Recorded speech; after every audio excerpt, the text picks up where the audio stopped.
Bitcoin की सबसे बड़ी खासियत ये है कि इसे नॉर्मल करेंसी की तरह इशू नहीं किया जा सकता।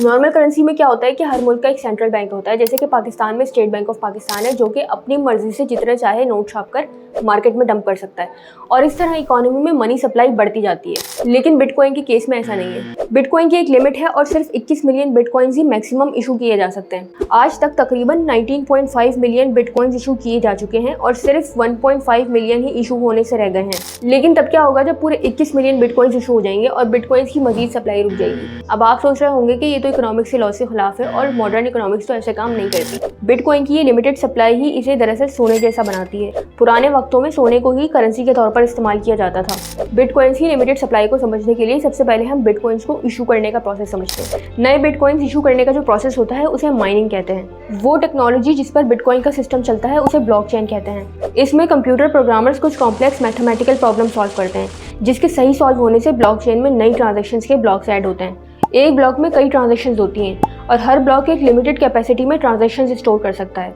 जैसे कि नाम ब्लॉकचेन से ही पता चल रहा है कि ये ब्लॉक्स की एक चेन है। इस चेन के अंदर न्यू ब्लॉक्स ऐड होते रहते हैं और ये प्रोसेस चलता रहता है। इस प्रोसेस को माइनिंग कहा जाता है और कंप्यूटर प्रोग्रामर्स को माइनर्स। तो यानी ब्लॉकचेन का मतलब हुआ ट्रांजैक्शंस का रिकॉर्ड या लेजर, और दुनिया की हर क्रिप्टो करेंसी इसी प्रिंसिपल पे काम करती है। जब माइनर्स मैथमेटिकल प्रॉब्लम सॉल्व करके ब्लॉकचेन में ब्लॉक ऐड करते हैं तो उसके बदले उन्हें एज अ रिवॉर्ड या इनाम के तौर पर कुछ बिटकॉइंस मिलते हैं और इस तरह इस रिवॉर्ड सिस्टम के जरिए न्यू बिटकॉइंस मार्केट में इशू किए जाते हैं। जबकि नॉर्मल करेंसी के केस में ऐसा नहीं होता।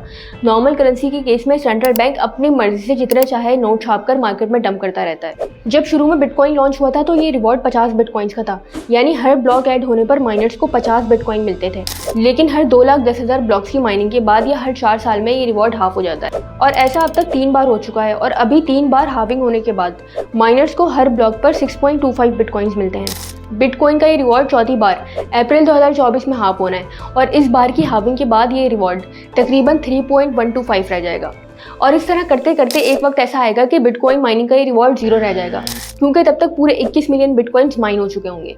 अब सवाल ये पैदा होता है कि जब माइनर्स को कोई रिवॉर्ड नहीं मिलेगा तो वो माइनिंग क्यों करेंगे।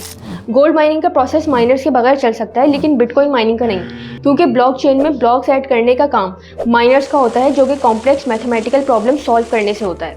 और यही चीज़ ब्लॉकचेन को सिक्योर बनाती है और ट्रांजैक्शंस की वैलिडेशन का काम करती है। तो बेसिकली माइनर्स को ब्लॉक की फीस के अलावा ट्रांजैक्शन फीस भी मिलती है। एक ब्लॉक में जितनी ट्रांजैक्शंस होती हैं हर ट्रांजैक्शन की फीस होती है और वो फीस सारी माइनर्स को जाती है।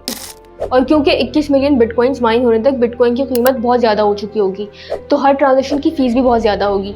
तो अकेले ट्रांजैक्शन फ़ीस ही इनफ होगी इस नेटवर्क को सस्टेनेबल बनाने के लिए। और इस तरह बिटकॉइन माइनिंग का प्रोसेस जारी रह सकेगा 21 मिलियन बिटकॉइंस इशू होने के बावजूद भी। बिटकॉइन के फ्यूचर को लेकर आपकी क्या ओपिनियन है, नीचे कमेंट सेक्शन में ज़रूर बताइएगा। उसके अलावा मैंने अपनी एक लेटेस्ट वीडियो में पाकिस्तान के बैंकिंग सिस्टम को बहुत डिटेल में डिस्कस किया हुआ है। उसमें अगर इंटरेस्ट है तो यहाँ इस वीडियो पे क्लिक करके देख सकते हैं। इस तरह की मजीद वीडियोज़ में अगर आपको इंटरेस्ट है तो यहाँ इस प्लेलिस्ट पे क्लिक करके देख सकते हैं। मिलते हैं अगली वीडियो में। Thank you.